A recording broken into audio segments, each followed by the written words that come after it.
simulations threaten the real?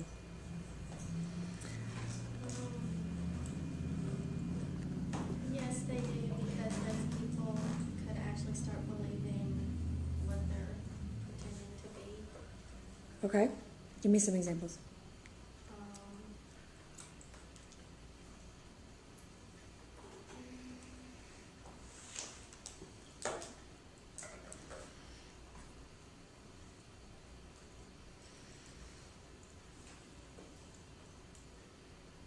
Where are there simulations? Where do you encounter simulations in your life? well, like you just said, with the people that pretend to be something when certain people are around, like if they act that way for a certain amount of time, then they could just develop those characteristics that they pretend to have. Would that be bad? Yeah. Why? 'Cause Avery, then you they can chime in too. wouldn't be being who they are. Okay.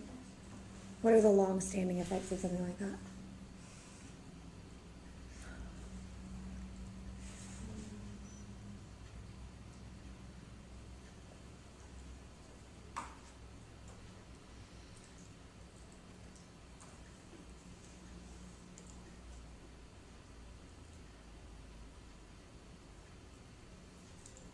You're doing good.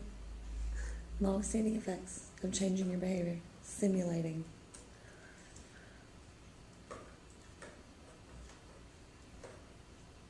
What happens to those people?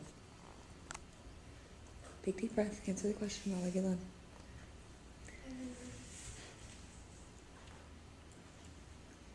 Avery, do you have any thoughts? David? It affects their perception of reality. In what way? Because they believe what they've pretended, and then they don't know what's real anymore. That's all I have to say. Long-standing effects. Be specific. Like they don't know what's real anymore. And so then they're living their life on what they've pretended, and it's not real. Why is that bad? I don't know, is it bad? I think it's bad. It's bad because they're living a lie, which isn't good. Do anything specific? Any examples? Specific examples? Any outside sources?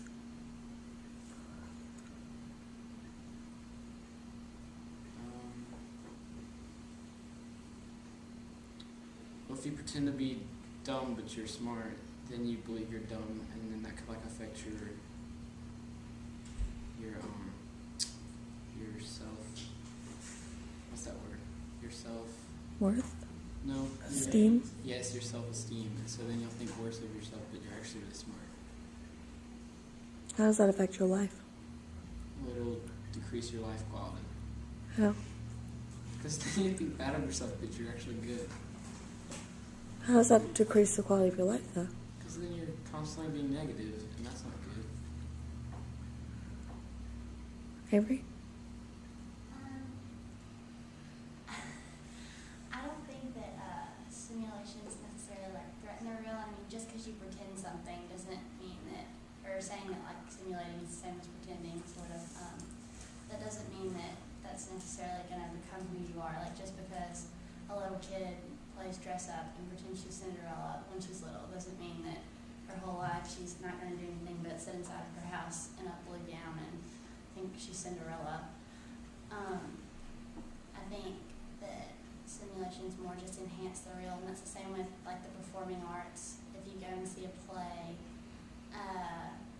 well, my friend was in a ballet this summer, and she was Ariel, and they had like a scene where it was like under the water, and they had bubbles and lights, and like made it all seem like it was actually under the sea. Like it was a simulation, but it didn't hurt anyone, or it didn't like make people believe that they were actually underwater.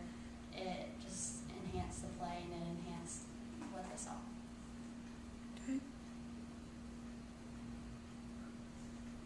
Okay. That's a good point. I don't think like light forms like that really affect your touch with reality. girls, they may even be exaggerating this, but like a college girl who like had dozens of posters of like the Twilight characters, I don't even know their names, but they were like just completely obsessed with it because that became the reality, and they just like thought that if they couldn't get someone like that to love them, then they had no worth in life. And it thinks back to something that we actually saw last year in Mr. Nutt's class. It was like a video of this guy. He just became like completely obsessed with like a superstar. And he would like write her notes and call her and go to try to see her. And when she ignored him, he like completely snapped and just, I think he ended up committing suicide. He had just completely lost touch with reality because like a movie, something he saw on TV had become reality to him. And it like makes you think of that show on like TLC, the like addicts and everything. And there was this guy on there that like dressed up like a baby and like slept in a crib and like changed his own diapers and had bottles, and he like his simulation was he's a baby, and he really thought that that's what he was, and that's like threatening his real life. Because like his people around him don't even know who he is, and he doesn't even know that he's a grown man instead of a baby sleeping in a crib at night. I think it depends on what kind of simulations you're talking about and how seriously you take them, because like Avery said, that's kind of a small one. Like you go see plays and stuff, and it's not really that big of a deal because you know that it's fake. And then what Sam said is kind of the flip side of it on how seriously you take stuff. Like you can play video games and not take them very seriously, then you can devote your life to video games and the video games be all that you think about and stuff. And then you have the Truman Show that we watched, and that's obviously simulations to the extreme. So it depends on the level of simulation. Yeah, and on the thing that you said about video games, I have this article, and it's like 10 things about articles about how video games just ruin these people's lives, and most of them died. And one of them that I found was really good for this was that a 3-year-old girl from South Korea died of neglect because her parents spent more time raising a virtual girl than her. And they had been playing this game called Prius Online. It was similar to Second Life. I don't really know what that is, but it's where players work virtual jobs and live a second, like, virtual life. And the couple had left for a 12-hour gaming session at an internet cafe, and they left her daughter unattended. And when they came home, she was dead.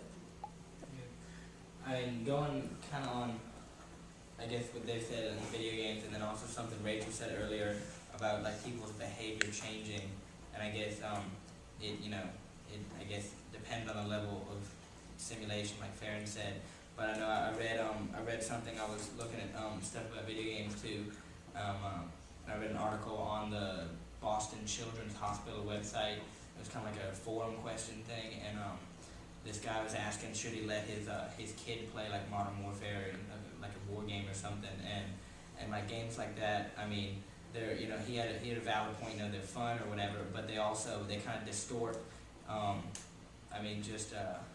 guess just like they distort kind of the normal, and because if you're playing those all the time, you kind of lose track of humanity, especially in violent games like that, and it kind of you can obviously unless you're just like playing stuff all the time, playing a video game like that will be fun, and it's not gonna make you an aggressive person if you're, but I mean it could if that was the only thing you were doing. And I think simulations, it kind of relates a little bit to like Brave New World and the Feelies and stuff. I mean it really depends on the level, just because sometimes like going to a movie, that's a simulation of real life. I mean it's not your life or anything, and that's in most cases it's not a true story. It's something fiction out there, and it's kind of just an escape from the normal world. And I think in small doses like that, it's okay. But I mean, obviously, something like the Truman Show. I mean, the psychological impact of that, just that everything is not real. You kind of can't even cope with it. Can I ask how, just to sort of merge Jake's and Avery's examples, and even to some extent Rachel's, when the little girl plays dress up and is Cinderella and watches Cinderella over and over and over again and wants to be the princess, how is that any different from playing Modern Warfare?